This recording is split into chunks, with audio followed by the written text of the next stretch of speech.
Okay, so today I want to talk about something that I think most people are not seeing clearly yet. And I mean that very literally, because when you watch the news, when you watch CNN, when you watch Fox News, when you watch the BBC, what do you see? You see a war between America and Iran, two countries, one conflict. But I want to show you today that this framing is completely wrong, because what Iran just did, and I want to be very specific about this, is not just fighting a war. What Iran just did is spring a trap, and this trap does not just catch America. This trap pulls China into a direct confrontation with America. And once you understand how this trap works, once you see the structure of it, you will understand why I believe we are now closer to a world war than at any point since 1945.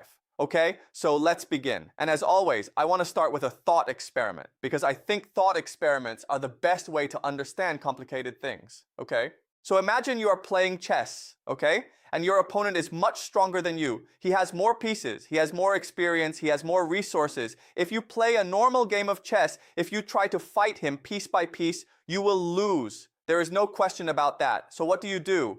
You do not fight him directly. Instead, you create a situation, a position on the board, where no matter what move he makes, he loses something important. You trap him. In chess, we call this a fork. One move attacks two pieces at the same time. Your opponent can only save one. The other one is gone. This is exactly what Iran has done to America. And the second piece, the one America cannot save, is China. Now let me explain this carefully, because this is the core of my entire analysis today. Okay, so first let me give you some background, because to understand what is happening now, you need to understand the relationship between China and Iran.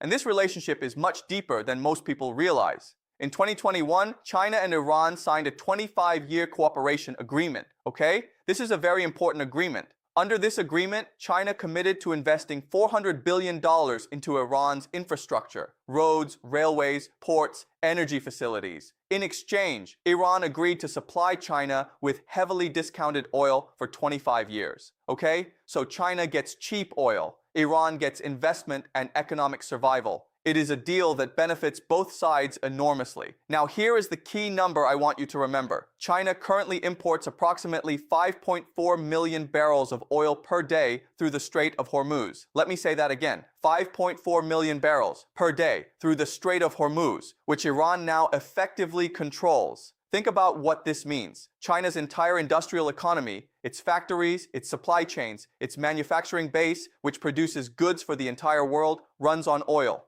And the majority of that oil comes through a strait that Iran controls. This is not a minor detail. This is a strategic dependency of the most profound importance. Okay? So now let me ask you a question, and I want you to think about this very carefully. If you are China, if you are sitting in Beijing watching this war, what is your primary concern? Some people say, well, China is happy. Iran is fighting America. China's enemy is being weakened. Okay, that is one way to look at it. And on the surface, yes, there are some benefits for China. America is being drained militarily. America is being weakened economically. America's credibility in the world is collapsing in real time. But here is the problem. Here is the fork in the chess game. China's oil supply is being disrupted. China pre-purchased oil in the first 2 months of 2026. China's oil imports surged 16% as it tried to build stockpiles, okay? So China was smart. China saw this coming.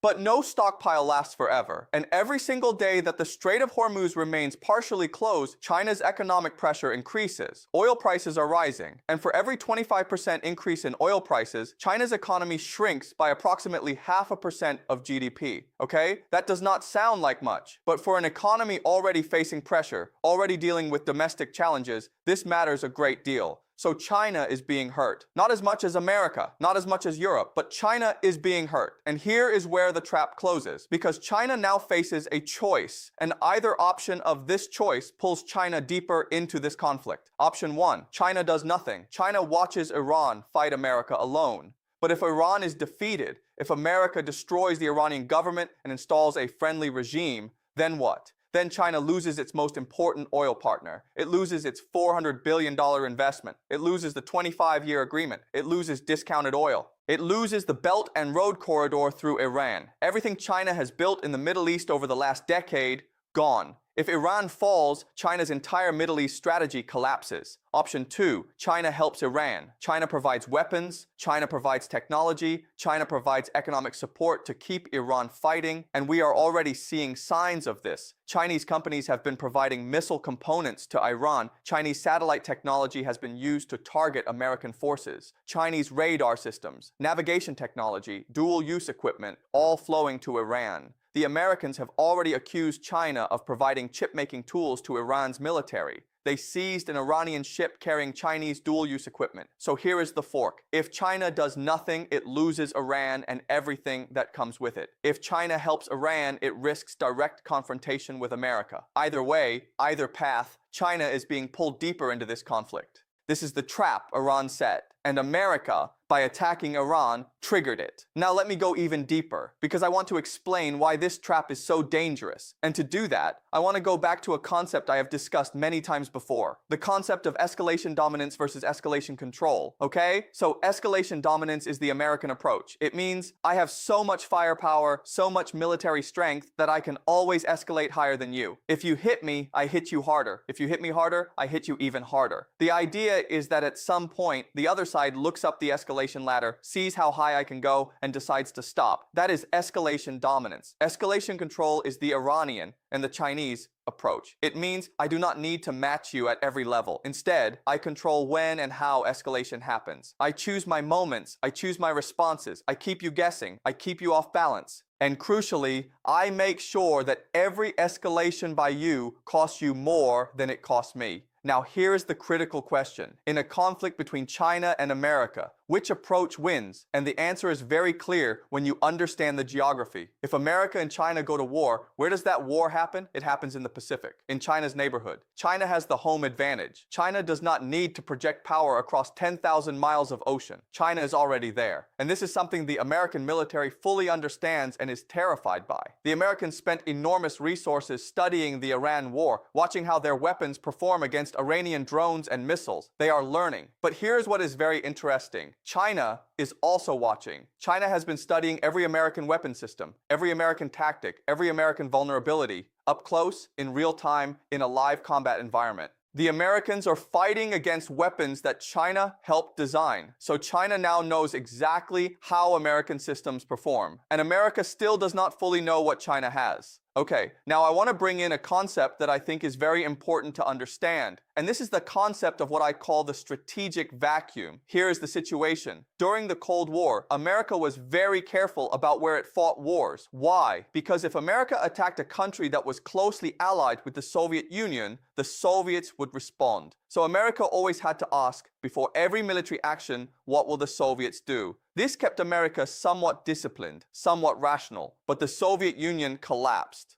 And after 1991, there was no more constraint. America could attack Iraq. No consequence. America could attack Yugoslavia. No consequence. America could attack Libya. No consequence. America could attack Afghanistan. No consequence. Because there was no superpower standing behind these countries saying, if you attack them, you attack us. And this is exactly the situation that lured America into attacking Iran. There was no Chinese military presence in Iran. There were no Chinese soldiers on Iranian soil. So America thought, okay, we can hit Iran. China will complain diplomatically. China will call for a ceasefire, but China will not fight. And on the surface, this seems correct. China has not sent troops. China has not declared war. China is officially neutral. But here is what is actually happening underneath the surface. And this is the most important thing I will say today. China is fighting this war, just not the way America expects. China provided the satellite that Iran used to monitor American military positions for strikes. Chinese radar systems enhanced Iran's electronic warfare capabilities. Chinese missile components flow through third countries into Iran's stockpiles. Chinese geospatial intelligence companies tracked American forces and sold that data to Iranian proxies. Chinese Beidou navigation technology, China's version of GPS, is being used by Iran to direct missile attacks across the region. This is not neutrality. This is warfare by proxy, warfare by supply chain, warfare by technology transfer, and it is working. It is working because America cannot directly punish China for it. Without opening a second, and potentially much more catastrophic front in the Pacific. This is the trap. Iran drew America into a war. China is helping Iran fight that war through indirect means. And America cannot stop China without risking a direct confrontation, a world war in the Pacific. Okay, now let me talk about what happens next, because I want to give you my game theory analysis of where this goes. I have been saying since 2024 that America will lose the war in Iran, not because Iran is militarily stronger, but because America cannot sustain a war of attrition against a determined, civilizationally unified enemy with a 20-year plan, while simultaneously managing a global economic disruption and a domestic political crisis. And now, with China in the picture, even indirectly, the situation becomes even more impossible for America. Here is why. America right now is stretched across multiple fronts simultaneously. It is bombing Iran. It is managing Yemen's entry into the war. It is watching Iraq's resistance forces strike American bases. It is trying to keep the global economy from collapsing as oil prices rise. It is dealing with domestic political opposition. Only 40% of Americans support this war. And now it has to manage a confrontation with China, the world's second largest economy, without triggering a full Pacific war. Each of these problems individually is manageable. Together, they create what I call a strategic overextension, a situation where the empire is being pulled in too many directions at once and cannot focus its resources effectively on any single problem. And strategic overextension is how empires fall, not from a single decisive defeat, but from being pulled apart slowly from multiple directions simultaneously. Let me give you a historical parallel, because I always come back to history. Think about the British Empire at the end of World War II. Britain won the war. Britain was on the winning side, but the cost of fighting that war, the financial drain, the military overextension, the political exhaustion was so enormous that within 20 years, the British Empire had collapsed. India independent, Africa decolonized, the Middle East gone. The empire that won the war lost everything else in the process. America today is in a similar position. It may win individual battles in Iran. It may destroy Iranian military infrastructure. It may even temporarily reopen the Strait of Hormuz. But the cost of doing all this, in money, in interceptor missiles, in political capital, in global credibility, is draining the foundations of American power. And China, sitting patiently in Beijing, is watching all of this with great satisfaction, because every dollar America spends in Iran is a dollar it cannot spend on the Pacific. Every interceptor missile used against Iranian drones is one less missile available to deter China in Taiwan. Every American general focused on Iran is a general not focused on the South China Sea. This is what strategists call the cost imposition strategy. You do not need to defeat your enemy directly. You just need to force your enemy to spend resources in the wrong place at the wrong time. Iran is imposing costs on America in the Middle East. China is the beneficiary in the Pacific. Okay, now I want to address the big question directly. Is this World War III?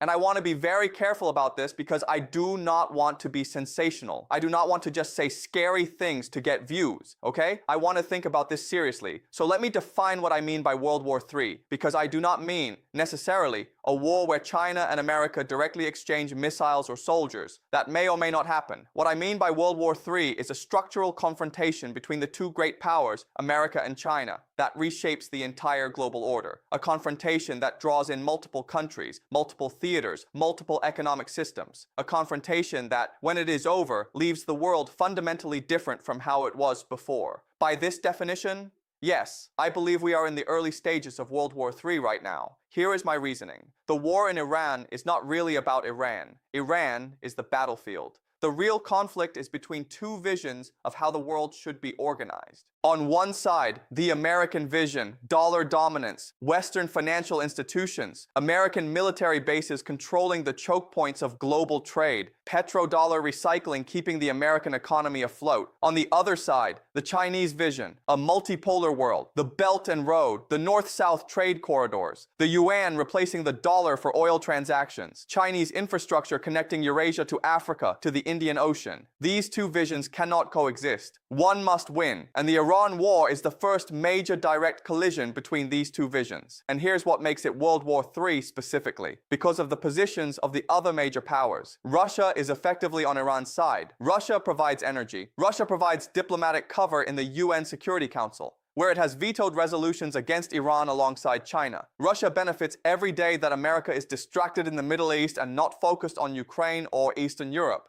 India is trying to stay neutral, but India is buying Iranian oil through back channels. India is part of the north-south transport corridor that connects Russia through Iran to Indian ports. India's economic interests are being affected by the disruption of Gulf trade. Europe is following America, but reluctantly, nervously, with one eye on its own energy security and economic stability. The European economy is already suffering from the oil price increases. Germany's president publicly called this war a huge blunder. Turkey is in a complicated position. Turkey is NATO, but Turkey has its own interests in the Middle East that do not always align with America's. What I am describing is not a simple two-sided war. This is a systemic reorganization of the entire global order. And that is what World War III looks like in the 21st century. Not trenches and fronts and declarations of war. It looks like economic warfare, proxy warfare, technology transfer, energy disruption, financial system fragmentation, and the slow collapse of the institutions that held the post-World War II order together. Okay, now let me come back to Iran specifically, because I want to make sure you understand what Iran actually did strategically that triggered all of this. Iran understood something that America did not. Iran understood that the real war is not on the battlefield. The real war is in the global economic system. And the Strait of Hormuz is the most powerful economic weapon on the planet. Think about it. The Strait of Hormuz is a narrow stretch of water, about 33 kilometers wide at its narrowest point. 20% of the world's oil supply passes through it. 5.4 million barrels of Chinese oil per day. Europe's energy supply, Japan's industrial fuel, South Korea's manufacturing base. All of it flows through this tiny strait. And Iran controls the shores on one side. Iran has missile bases, drone factories, naval assets positioned throughout the Persian Gulf. And crucially, Iran controls this strait from deep inside its own territory, from underground bases inside mountains that America has not been able to destroy despite weeks of bombing. By threatening the Strait of Hormuz, by demonstrating that it can disrupt global oil flows, Iran did not just threaten America's war effort, Iran threatened the entire global economy. And in doing so, Iran forced every major power, China, Russia, India, Europe, to have a stake in how this war ends. This is geopolitical genius, because now America cannot just fight Iran. America has to manage the reactions of every other major power simultaneously. China is supplying Iran indirectly. Russia is providing diplomatic cover. India is quietly buying discounted oil. Europe is nervous and divided. And all of these powers have different interests and different red lines. America has to satisfy all of them simultaneously while also trying to win a military campaign. It is impossible. Okay, so let me give you my final analysis, my prediction, because I know that is what you are here for. I have 3 predictions, and as always, these are not prophecy. These are structural analysis, game theory applied to historical patterns. Prediction 1. America will eventually be forced to accept an exit from this war that looks like a negotiated settlement, but is actually a strategic retreat. Why? Because the economic and political cost of continuing this war will become unsustainable. Not in 20 years, I think within the next year or 2. The interceptor missiles are running out. The political will is running out. The money is running out. And the oil price disruption is creating an economic crisis that affects American voters directly. Prediction 2. China will emerge from this war significantly stronger, not because China fought, but because China let America fight while China quietly secured its position. China will inherit Iran as an economic partner, fully embedded in the Belt and Road. China will take control of the Middle East's data infrastructure, AI centers, surveillance systems, 5G networks, as Gulf states, nervous about American reliability, turn to China for technology. China will become the primary mediator and the dominant economic power in the Middle East, without firing a single bullet in anger. Prediction 3, and this is the big one. The dollar-based global financial system, the petrodollar, will be permanently weakened by this war because the Gulf states, Saudi Arabia, UAE, Kuwait, will look at what happened and ask themselves a question. If we rely on America for our security, and America starts a war that puts our water supplies, our oil installations, and our cities at risk, Is American security worth having? The answer, I believe, will increasingly be no. And as Gulf states look for alternatives, as they diversify their partnerships toward China and toward neutral powers, the foundation of dollar dominance begins to erode. This is the long-term consequence of what Iran just did. Iran did not just fight a war. Iran triggered a reorganization of the entire global order. Iran forced the confrontation between American hegemony and Chinese ambition that was always coming, but perhaps would have waited another decade. Iran pulled